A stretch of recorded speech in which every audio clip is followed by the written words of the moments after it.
Chapter 19. And it came to pass in those days, when there was no king in Israel, that there was a certain Levite sojourning on the side of Mount Ephraim, who took to him a concubine out of Bethlehemjudah. And his concubine played the whore against him, and went away from him unto her father's house to Bethlehemjudah, and was there 4 whole months. And her husband arose, and went after her to speak friendlily unto her, and to bring her again, having his servant with him, and a couple of asses. And she brought him into her father's house, and when the father of the damsel saw him, he rejoiced to meet him.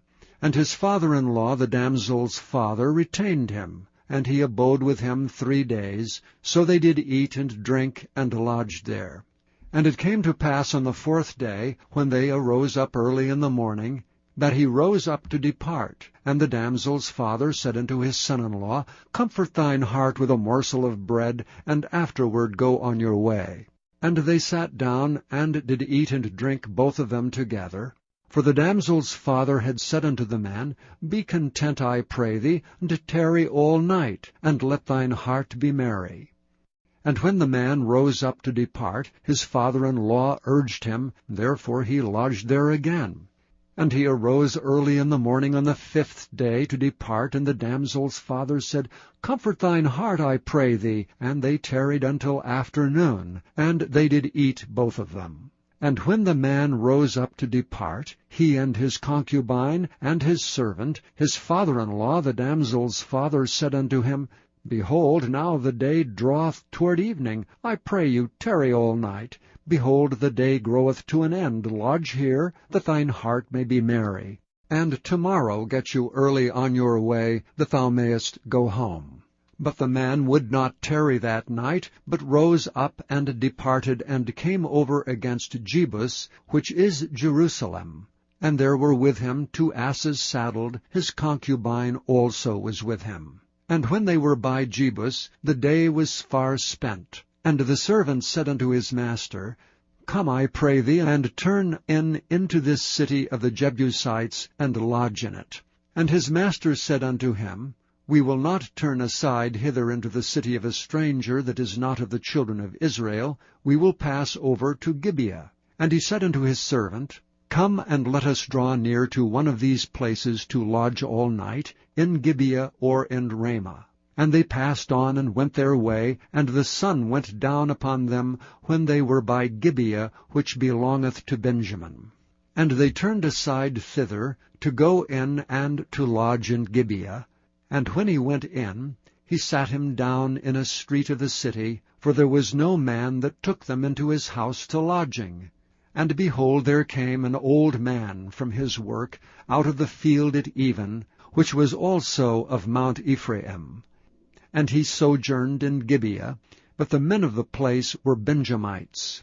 And when he had lifted up his eyes, he saw a wayfaring man in the street of the city. And the old man said, Whither goest thou, and whence comest thou? And he said unto him, We are passing from Bethlehemjudah toward the side of Mount Ephraim. From thence am I. And I went to Bethlehemjudah, but I am now going to the house of the Lord, and there is no man that receiveth me to house. Yet there is both straw and provender for our asses, and there is bread and wine also for me, and for my handmaid, and for the young man which is with thy servants. There is no want of anything. And the old man said, Peace be with thee. Howsoever, let all thy wants lie upon me, only lodge not in the street. So he brought him into his house, and gave provender unto the asses, and they washed their feet, and did eat and drink. Now as they were making their hearts merry, behold, the men of the city, certain sons of Belial, beset the house round about, and beat at the door, and spake to the master of the house, the old man, saying, Bring forth the man that came into thine house, that we may know him. And the man, the master of the house, went out unto them, and said unto them, Nay, my brethren, nay, I pray you, do not so wickedly. Seeing that this man is come into mine house, do not this folly. Behold, here is my daughter, a maiden, and his concubine. Them will I bring out now, and humble ye them, and do with them what seemeth good unto you. But unto this man do not so vile a thing.